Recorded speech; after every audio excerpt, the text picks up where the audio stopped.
think you're supposed to stand up.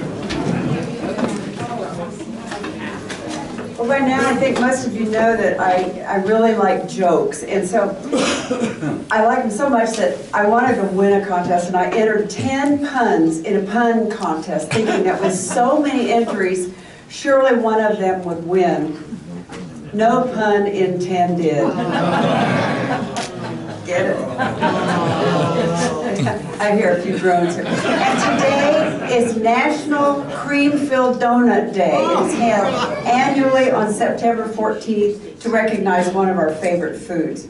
The endless varieties offer many ways to satisfy your sweet tooth. So we observe this day by, I bet you can't guess, having a cream-filled donut. So if you need a recipe, call me, I can do that. Today we have no flag and no piano, so we are going to sing an a cappella version of America. Ready?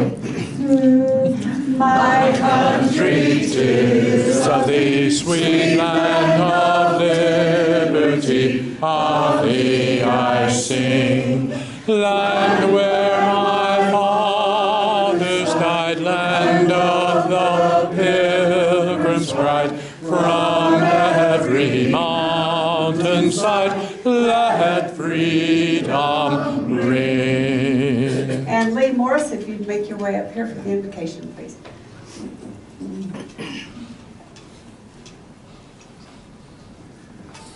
I'm slow, but I'm coming.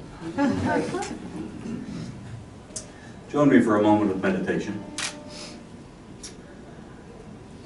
We gather aware of many opportunities that are before us, of obstacles that keep us from grabbing those opportunities.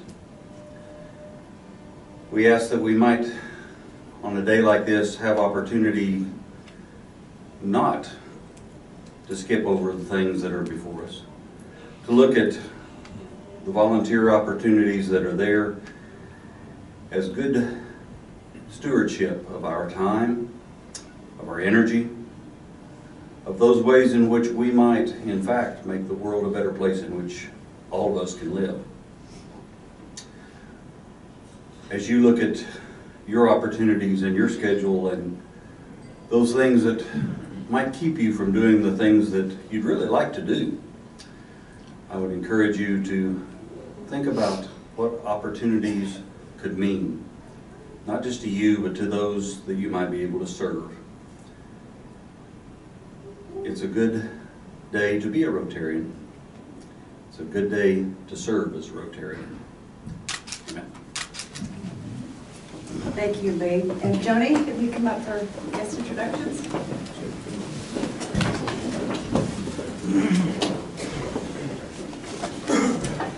Okay, Anne's here taking a picture. She takes pictures of me with the worst facial expressions I never had, and then she puts them on Facebook, and I have no control over. I won't take them anymore. I'm happy to welcome our guests here today, and we'll start with David Beck.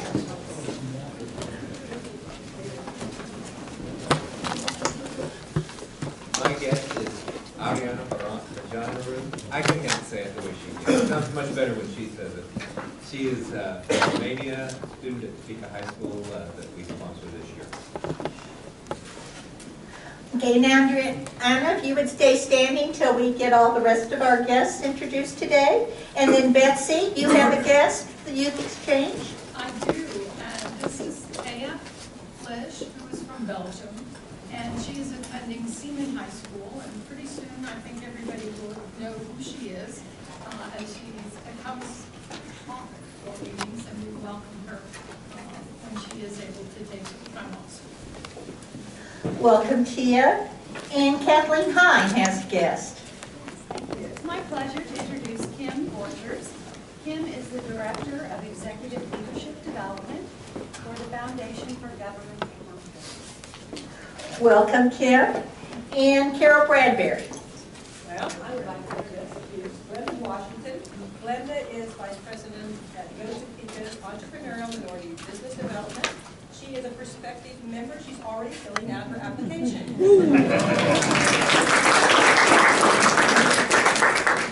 Welcome, Glenda, and I believe you're responsible for the Women of Influence. I am. Everybody to attend the Women of Influence on the 20th. Next week, we have several outstanding women that are going to be recognized. So please come down. Great, thank you. And then I have a guest and a prospective member, Linda Hochschild from Mice Heiselberg. Thank you. Welcome to Rotary.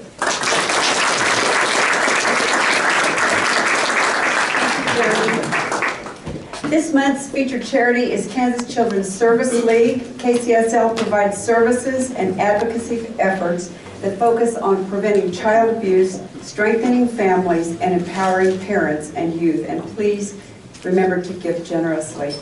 We have a number of announcements today, so I hope you'll listen up on all of this. Hurricane relief has not been completed, and in fact, of course, it just intensified after this last hurricane that came through.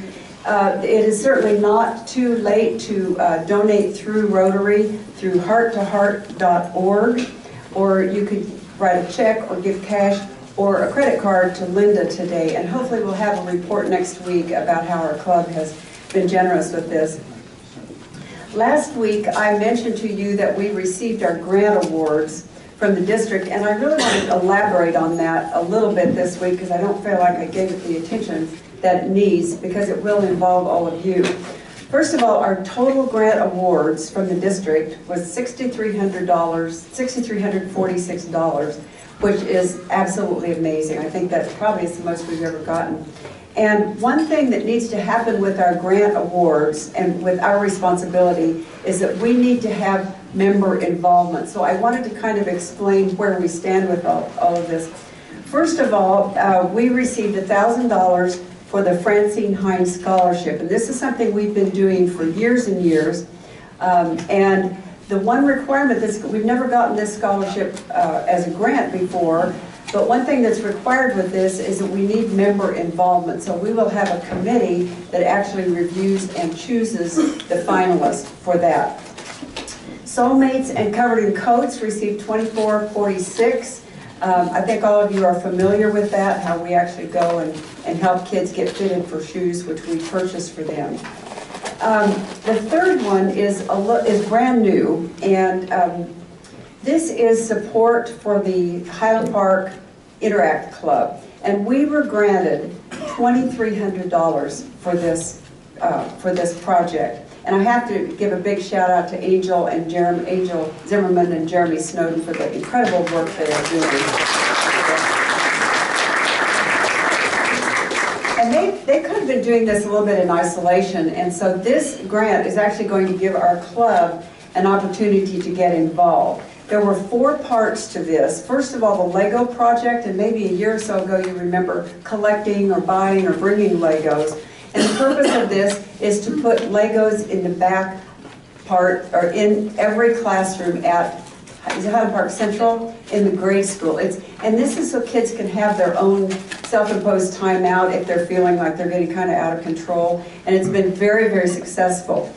The thing about this is that we can't just, to get this grant and follow the rules, we can't just give them the money. We actually have to collect and or purchase and then deliver the Legos to the club, and then they will take it from there to the Interact Club. And so they have a whole lot of work to do to get it done also, but this will allow us to participate as well. It's a similar kind of thing with the diapers and wipes. Our club is helping provide diapers and wipes for high school students who are parents and allow them to have enough diapers and wipes for their children. And it goes along with health, it goes along with just all the healthy things. So again, we will need to collect and purchase and then deliver those. The third leg of this is the Christmas project, and many of these student parents simply cannot afford to provide a Christmas present to their little kids. And it's something that they don't get to do as parents either. So Jeremy and Angel have put this together so that our club can provide everything that's needed for the parents to be able to give a gift. We provide that, then they wrap it, they give it, and the kids will get a gift, and the student parents will know what it's like to do that.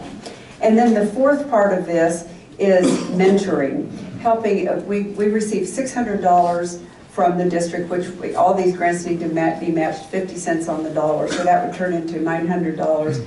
And it includes connecting students with employers and community service opportunities, and the money that would be used would help provide them with appropriate clothing for the situations that we're trying to help them through. So I'm really excited about that. I'm excited about how our club can get involved in that as well. The fourth one that we applied for was for the Washburn Tech Career Days. And we've done that for several years. It's very popular with all of us. But we put this in a discretionary grant request, which meant if the standards were higher, it was much more competitive. We requested $1,200 and we received $600.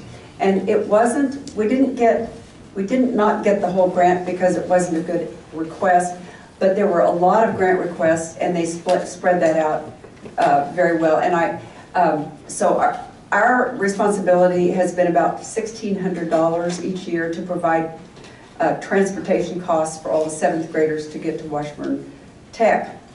Yesterday we had a board meeting of our club, and the board has agreed that we would fund basically the rest of whatever's needed. So Washburn Tech is still definitely on our radar, very, very popular. So do you have any questions about that? I know that's a lot in a short period of time, but I thought it was only fair to let you know that we've gotten that grant money and kind of what our responsibility is going to be and our opportunity. See, Sam Karpf, I haven't seen you yet, but if you would make your way up here, that would be great. I want to remind you that the Topeka Water Festival is next Thursday, the 21st, and we really, really need volunteers, particularly for the noon hour. It's like 12 to 2:05 or something like that. Not that we're counting, but you would get makeup credit if you would do that. So please, please help with that. I can't exactly sign up for noon next week, but I will be there at 9:30. So Linda has sent out an email, or you could also sign up on topekarotary.org. So please do that. We really need our help. I've asked Sam to come up here because October is polio month, and one thing that we're going to do is make an effort to really make a difference with Polio Plus. So, Sam? Good afternoon, fellow Rotarians. It's my pleasure this year to be the chair of our club's Polio Plus campaign for 2017-18. And Grace has asked me to head that up, and we have some really exciting news. We're going to roll out a nice program for those of you who want to contribute to Polio Plus and also want to help earn a Paul Harris Award, or maybe a couple of extra Paul Harris Awards if you already have one. So it's really a good deal. Polio Plus Day is October 24th, which unfortunately is not one of our club meeting days. I think it's a Tuesday before. But anyway, as Rotary International's primary thrust in fundraising is the eradication of polio. And as you know, polio will probably never go away. They have managed to get rid of cases, all the cases in the world, but it always manages to find its way back. And so as a Rotarian, and all of us as members of Rotary have an obligation really to contribute to Polio Plus in whichever way you can. But our ideas are going to be to make it so it makes it worth your while. So the money that you give, for every dollar you give, is going to go help us in grant matching and to give us a real presence this year in the Polio Plus program. So there's more to come, but Grace wanted me to come up and at least put that bug in your ear for October and sort of make a push. I hope that you all will participate in every way you can. I got one other thing real quick. Our cut money this month goes to Kansas Children's Service League, and I have a breakfast invitation for anyone who'd like to come hear more about that. If you want to come up to the meeting and hear about more about KCSL and what they do, I'd be happy to tell you. I'm a Board of Trustees member, and I'd like to fill you in on that. But anyway, thanks for your time, and we'll hear more about Polio Plus, and I'll have more as September and we get into October. So thanks, Grace. Thank you, Sam. Welcome.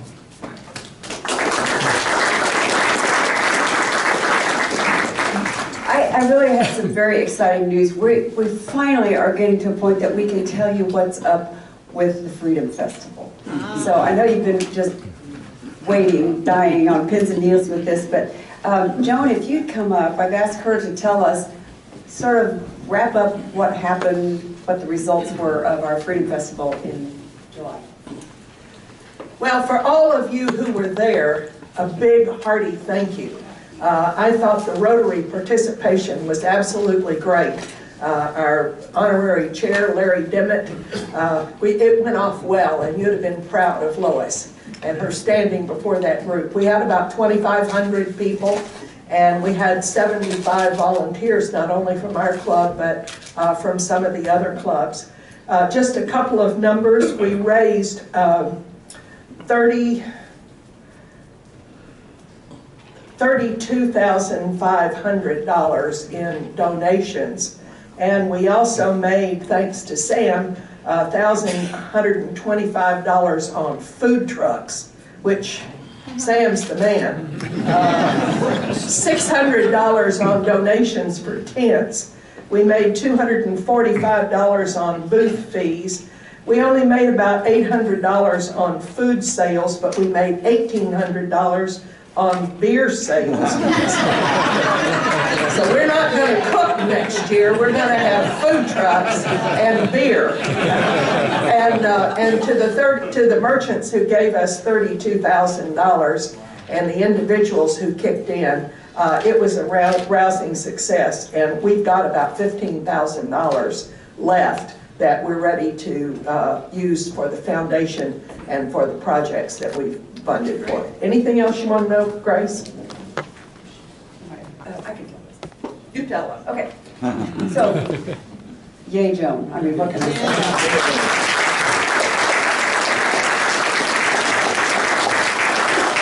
I'll tell you also, as you know, we had the raffle, and we brought in, and this is a final number, some of the numbers Joan was telling you, we've got a couple more things still pending, but we brought in $11,511 from raffle ticket sales and donations. Now, I might just comment that that is down from about $27,000 the year prior from the raffle. So overall, our net profit from the raffle and the Freedom Festival was about $27,000.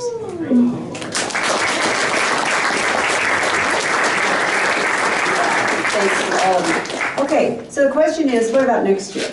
And at the August board meeting, we talked at length about the Freedom Festival, the raffle, and what should happen again. And I will tell you that I'm very pleased to say that the board decided that we will continue the Freedom Festival next year on June 30th. So I think that's a real plus. And we also decided that there will be no raffle next year. Yay! I'm surprised I didn't get a standing ovation on that one, because it's not very popular. Now, you know, that would leave us about $11,000 short, but Joan has assured us that probably with extra effort that can be recaptured as well. Now, one thing the board decided, and Joan was definitely involved in this, is that the only way we would do this again next year, we have to have extremely strong leadership, and Joan just did everything beyond what's known to mankind to do this.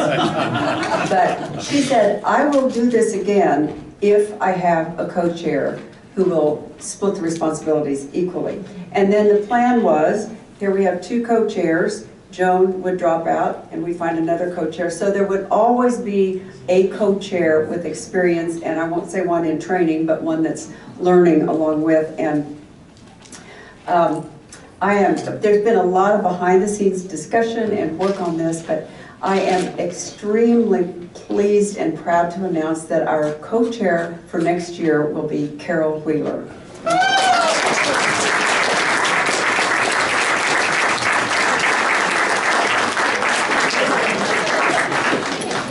Joan has a few more words about this. Carol is chairing the United Way campaign, so she's raising money everywhere, which means that we're going to have to raise that extra $11,000 this year. Terry, I'm hoping we can keep your excessive fundraising skills in tow. I'm going to be sending out something this afternoon, actually Carol and I will, this afternoon or tomorrow, inviting all the people that worked on the Freedom Festival last year to find out who will go forward with us. I hope many of you will stick. And will you find a partner that can co-chair with you? And we'll probably have at least one meeting this year and then start up again in January. So it's not going to be a huge amount of work, but be thinking about whether or not you would go forward. Sam's already told me he'd do the food trucks again. Yeah, fun. And I don't want to co-chair. You don't want to co-chair. Okay, whatever. Anyway, thank you again for all your help. Grace, I'll turn it back to you. Carol, do you want to say anything? You'll hear from both of us a lot.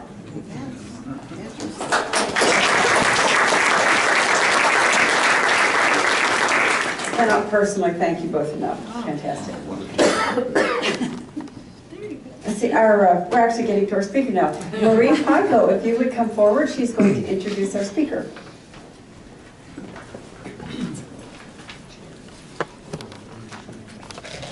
It is my great honor to introduce Gina Millsap, my boss, fellow Rotarian, and a very dear friend.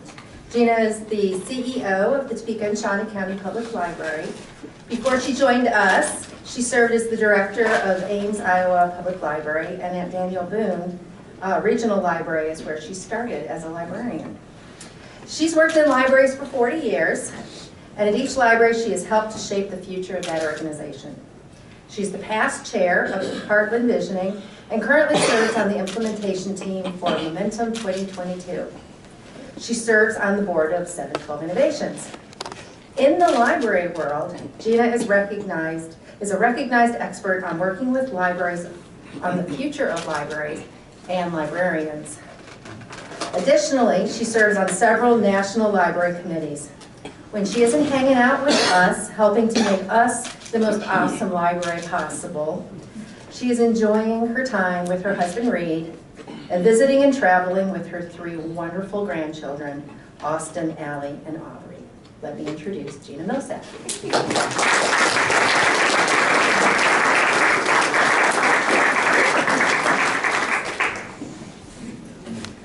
Well, good afternoon. Welcome to your library. I hope you're happy to be here today. I'm thrilled that you're here. Let me get this set up real quickly.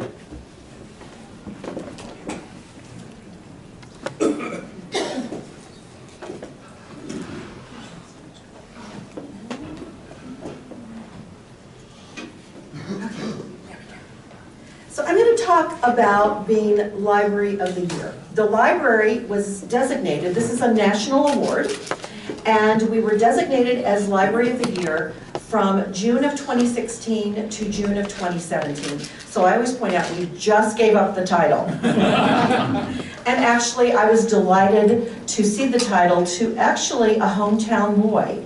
Kent Oliver, who was born and raised here in Topeka, Kansas, is now the executive director of the Nashville Public Library. And they are the current holders of the Library of the Year Award. So I'd like to think that Kansas, you know, is running ahead of the pack in this particular award. So people always want to know. Thank you, that's great.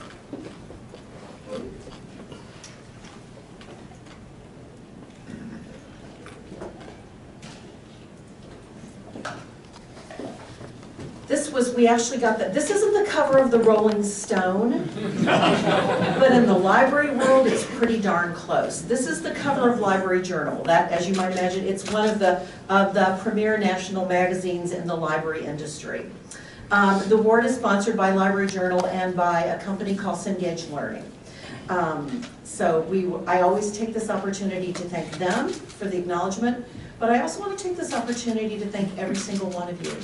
Every single person who has walked in the doors of this library, who has checked out a book, who has said good things and been a great ambassador and advocate for this library over the years, helped contribute to us getting this award and building that reputation for excellence in our own community and nationally.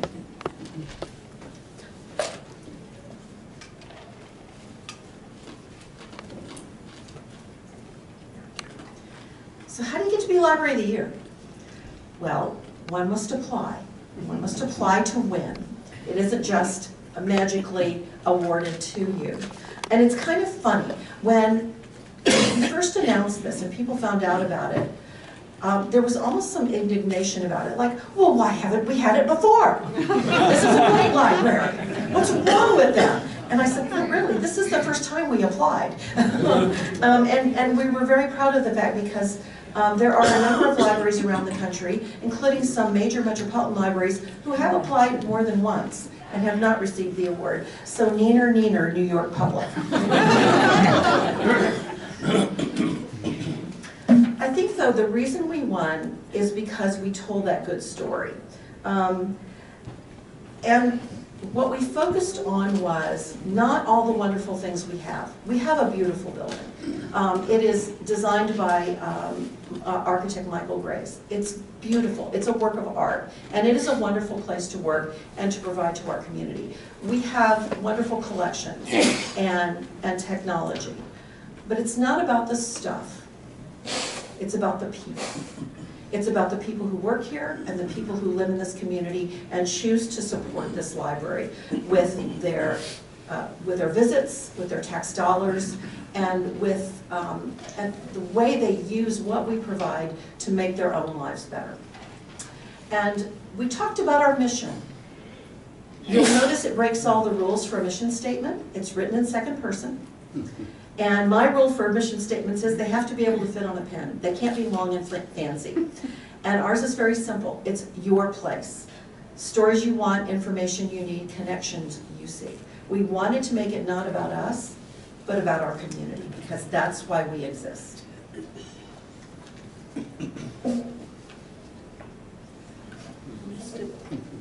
And the fact that we really are part of the community. I've been a librarian for over 40 years, which means, unfortunately, I'm really old at this point. But I've always believed, I will tell you this about being a librarian, I have loved my job every day. I have looked forward to coming to work every single day of my career. And one of the reasons I feel that way about it is because I think we do something unique. I think we are unique in a democracy in terms of ensuring that all of our citizens have access to the information that they need to make the best choices for themselves. And I think we help. We help people in big and small ways. We also talked about leadership. We believe in investing in our staff to be sure that not only are they leaders within the library organization, but that they are community leaders. Every year, we have one representative to Leadership Greater Topeka, which we are very blessed in this community to have such an excellent leadership program. And we think that's a really important investment. Here are just a few of the graduates of that program. Marie Pico is another one. Actually this year, our participant will be Jessie Maddox, who is our brand new Human Resources Director, whom we just hired. We also talked about a new role for libraries and librarians, that we are conveners of community conversations. We are that safe, neutral place to have the hard discussions sometimes, and so that everyone who walks in our doors should feel welcome, should find something that speaks to them. You will also, I guarantee you, find something you don't agree with. And that really is the hallmark of a great library. I say jokingly that if you go to the shelves and you find something that doesn't offend you, we're not doing our jobs. Because as I always say, if this were the Gina Public Library, that would be a very different collection out there.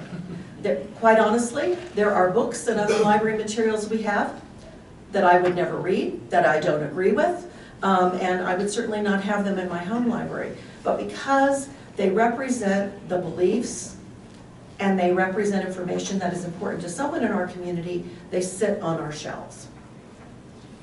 We also have developed librarians as facilitators. 40 of our staff are trained to help work with groups not just within the library, but out in the community. You know, we all do our work through working together, right? Rotary is a wonderful example of that. The motto, service above self, but look at the way that Rotary approaches service in the community. Nobody does it unilaterally, right? You don't do it as a standalone. It's always done as a team. And to get the best from a team, you need someone who can help that group of smart, capable people come together to be their best. And that's why we believe in the role of facilitation and training our librarians and our managers to help groups get the best results. We work with partners on this as well. We facilitated everything from working with the Community Conversation on Poverty to Heartland Healthy Neighborhoods. We've done in the past facilitation for this Rotary group, for Fast Forward, for Shawnee County Parks and Rec, and that list goes on and on. That's one of the ways we serve. Just some more examples, also working with Heartland Visioning and our own community engagement opportunities as well. We also talked about connections. We're one of a handful of public libraries in this country of our size and that serve the population base we do that have no branches. It's quite unusual. And we always say no branches, no problem. What this has forced us to do is be very innovative in how we provide equitable services so that the person who lives 25 miles from the library has the same opportunity to utilize their library as the person who lives 2 blocks away. One way we do this is through vehicle-based services. And how many of you, may I ask, how many of you have ever visited a bookmobile? You've seen the books? Oh, this is good. You're warming my librarian's heart when I see those raised hands. You know, I have to warn you too. I won't quiz every single one of you, but I do have a tradition here that if you don't have a library card, I don't let you leave until you get one. So if you need to get a library card today, I will be happy to take care of that for you personally, as will Marie. Where's Marie? Thanks, Marie. The one I want to call your attention to, though, is the one in the middle, and I'm going to talk a little more about that later. But this library knows how to do mobile libraries. We can spec them in our sleep. We know how to do that. We also are taking a different approach to how we serve parents and children. One of our community impact goals is every child will be ready for kindergarten. And we know that in addition to all the wonderful services, collections, and programs we provide here, that we also need to be out in the community and working directly with families and children. That middle vehicle I'm going to talk about in just a minute is our way of doing that.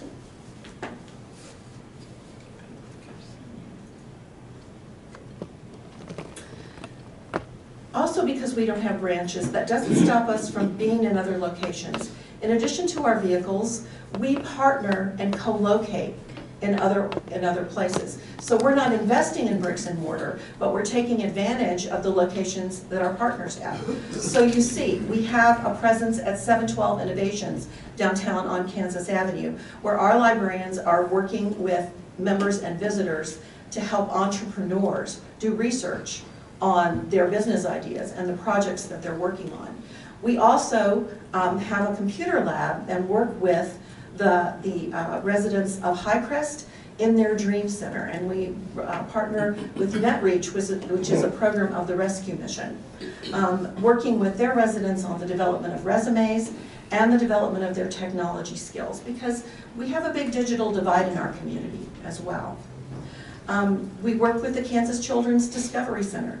Any organization that shares a constituency that we have, we think this community is better served. We all leverage our dollars, and we are able to be more successful in scaling our services and reaching more people when we work together. And of course, I have to mention United Way. We're kind of joined at the hip with United Way, especially focused on every child ready for kindergarten. That is a community impact goal that we share. We also talked about the fact that we are very data-based. We do a lot of data analysis to determine what types of services we should provide, the service levels we should provide, and when we need to make changes. In 2014, we conducted a community survey, a traditional one, and we asked and we got responses from close to 3,000 people. Now, a statistically significant sampling would have been less than 1,000, we found that people were more than willing to work with us and give us the information we were asking for, but we wanted greater depth and breadth to really find out what people were thinking. What we found is that we had great alignment in areas with our staff, all three of our boards, our governing board, and I'd like to point out that one of my library trustees is a member of this group, Melissa Masoner, who has served on the library board. Melissa, you're in your third term now, I believe. The community survey, and we also did community engagement meetings around the community. And we asked, what is it you need from your library? Not just now, but in the future. And the answers that came back were very clearly focused on literacy and learning. That those were fundamental to whatever services we might provide. We also determined that these also helped us determine what we are calling our community impact goals that comprise our strategic plan. And they are, every child will be ready for kindergarten. Everyone will discover their passion for learning. Everyone will continue learning new ways to live their best lives. Topeka and Shawnee County will be an engaged community of readers. And then we have one that's focused inwardly. It's our organizational excellence goal. And it's that the library will be a learning organization committed to excellence in leadership, planning, customer focus, process management, and partner focus. This is a picture at Garfield Community Center. This was one of the community engagement meetings. The local Neighborhood Improvement Association was kind enough to invite us to be part of one of their meetings. And we actually did then facilitated discussions about what the library of the future for Topeka and Shawnee County could be. And we did this throughout the community. So here's what I'm going to tell you. Library of the Year, okay, we're not resting on our laurels. That was great, right? We'll take it. And we'll always be Library of the Year. But we always need to be thinking about the future and planning for the future and making sure we remain relevant to our community. So great libraries do the hard work and take on challenges in the present to be sure that the library and the community have the best possible future. So what's next? I talked about the goals. We are now in the process of developing work plans for those. And as I've told the staff and our board for the last several years, two things will inform the way we work forever after. One is that we will be out of this building more than we've ever been, because as important as it is to maintain services within the library, it's also important to be out in our community where people need us. And sometimes experience barriers or challenges in coming to the library. The other will be is that we will do nothing as the Lone Ranger. That we will do everything in partnership. Because again, when we work in partnership, we're able to leverage resources, scale our services, and have greater impact than we can ever have on our own. We also have developed a facilities master plan that was approved by our board last year. It's hard to believe because this is a beautiful building and we keep thinking of it as the new library, but this building is 20 years old now. And like, think about your house. Think about your house. You need a new roof, right? You have to do all those important repairs. And the first thing we've looked at is infrastructure, making sure we're caring for this building. As we think of it, the People's University, as Andrew Carnegie called it. But we also need to make changes that reflect the changing needs of the community and what people expect from the library. Think about what's changed in your own lives in 20 years. Think about how you live your life these days. Think about the fact that a lot of us have these devices now, right? That we didn't have 20 years ago, or perhaps for a lot of us even 10 years ago. It has changed the way we live, it changes the way we work, it changes the way we play, and generally how we live our lives. So a great deal of time and thinking and planning went into this. But the way we organize our space is fundamental to how we provide services. This whole plan is available online for any of you to view, but I will say that one of the things that you might think about is this time next year, if you'd like to come back, we might be having lunch on our outdoor patio just to the west. a very generous donor, Dr. Glenn Swager, has made a gift to the library in honor of his wife Claire, who recently passed away. It will be called Claire's Courtyard, and it will include an all-weather pavilion, an outdoor patio, and a small amphitheater for library programs and learning experiences. And we're very excited about that. So not only will this be a benefit to the library, will make the library even more of a destination than it is now, we're hoping to attract new library users to that, and to have it even be more of a community gathering place than it is now.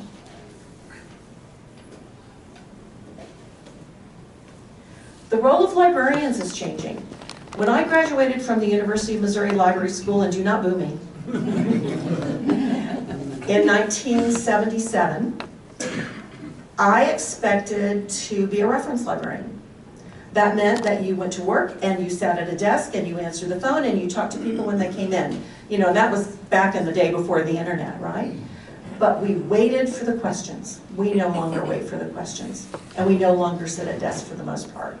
We are up on our feet. We have what's called a roving model here at the library, where staff are where the questions occur. So sometimes that's back in the stacks, but it's all over the building. But we're also out in the community more and more. Somebody with a master's degree in library science is a trained researcher, but we also have a lot of other skills like facilitation that can assist people and groups in a variety of endeavors. I talked about the Learn and Play bus. This is not a bookmobile. This is a mobile early childhood classroom. And the focus is on learning through play for children birth to 5. Because we know now, all the research is showing us, all the brain research is showing us, that play is essential to the development of children, brain development certainly, cognitive development, speech development, and school readiness. The public library has always played a role in the development of young children, but now it's even more purposeful and intentional and research-based than it's ever been. And of course, we work on a variety of partners with this. We didn't plan this vehicle by ourselves. Shawnee County Health Agency, Topeka school districts, principals, kindergarten teachers, parents as teachers. Marie, help me out. Washburn Tech. TARP, the Rescue Mission. Really, virtually, we had between 10 and 15 partners. And we asked them for 2 things. We asked them to help us plan it. We wanted their expertise. But we also asked them for a commitment to work with us side by side on this vehicle to extend their reach as well. Because we're taking a holistic approach to serving children and families to ensure that they're school ready. Literacy and reading is important. Language development is important. But if children have health issues, they can't learn. If children are hungry, they can't learn. If children are living in poverty, they struggle. And so we're attempting to address all of these issues at a community level together. So it's not just the library, it's the community. And this is a community project. The bus is never going to scale to all 12,500 children between birth and 5 in this community, but this program will. And we're looking at a range of programs that address different issues in different ways. This is a program that we've been working on with the United Way of Greater Topeka. We fundraised, Carol and I worked on this together, and we fundraised for several years to be sure that we had an adequate reserve before we began the program. It costs $25 per child per year. A child may enroll at birth and participate through age 5. If they participate in the program for that amount of time, they will have a home library of 60 books by the time they're ready for kindergarten. There is research showing the difference having books in the home makes, of having parents who read and interact with their children, read with and interact with their children. And the efficacy of this program has been demonstrated in a variety of other states in this country. There's no means testing for this. That means every child in this community is eligible for this program. If you have children, grandchildren, neighbors, please let them know. There is no charge to the families. And I want you to imagine a community where every child regardless of where they live, regardless of income, regardless of who their parents are, they grow up knowing and loving the same stories and having those same experiences with books and reading. It's a great leveler. It's a great equalizer. And so when they hit those kindergarten doors, they're ready, but they also have that shared love of stories and reading. I think the value of that's incalculable. But it's also important to realize that just in the Topeka School District alone, over 60% of the children who register for kindergarten are not ready, which means they start out behind and can frequently stay behind. And so we all have to do our part, because if we want, in 20 years, I'm looking at Glenda, in 20 years, if we want a qualified workforce for all those great new employers that are going to be coming to the community, and we can guarantee them those folks, then it has to start from the time they're born. We also do something that if you had told me 20 years ago that I'd be doing as a librarian, I would have said you're nuts. We feed kids here. Why do we feed them? Because they're hungry. There are meal programs and meal sites all over this community, but we're still underconfigured as a community. This is a federally subsidized program. It's administered through the Kansas Department of Education and Harvesters. What's really nice is that we started out providing lunches in the summer. We now provide meals year-round, so after school, because we have many children when they go home that actually don't get a meal after school. And so we're very fortunate that we're in a neighborhood, in an area where children, especially that are in that situation, can walk here. And the nice thing is that our cafe has a contract with Harvesters so that the kids that come here aren't getting the processed foods. They're getting fresh fruits and vegetables and freshly prepared food. And again, if kids are hungry, they don't learn to read and they can't learn. So if I want that next generation of library users, we need to make sure they're fed. We also pay attention to trends. What's going up, what's going down, and we look at that, ask why, and then act on that. These are the people who serve the people of Topeka and Shawnee County. This is why we're Library of the Year. It's not all our stuff, it's our people.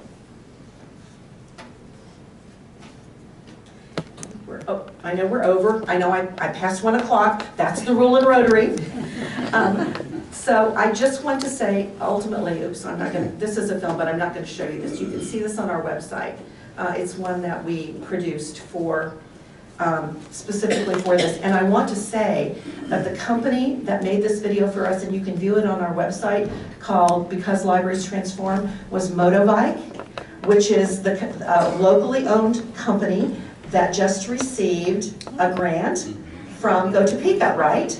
To expand their business. So we were one of their first customers and we're very proud of that. So helping grow entrepreneurs one at a time as well. So I thank you. Thank you very much.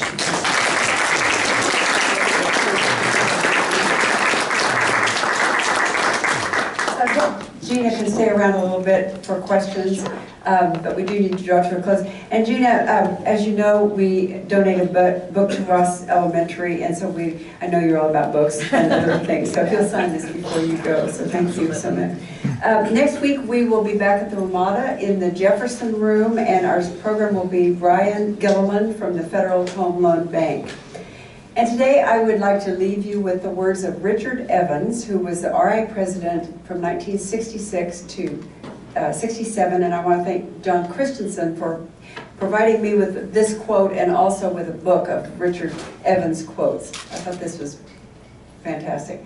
We can't do everything about everyone, everywhere, but we can do something about someone, somewhere. So please stand for the forward test +1. Of things we think, say, or do, is it true? Is it fair to all concerned? Will it build goodwill and better friendships? Will it be beneficial to all concerned? And will it be fun?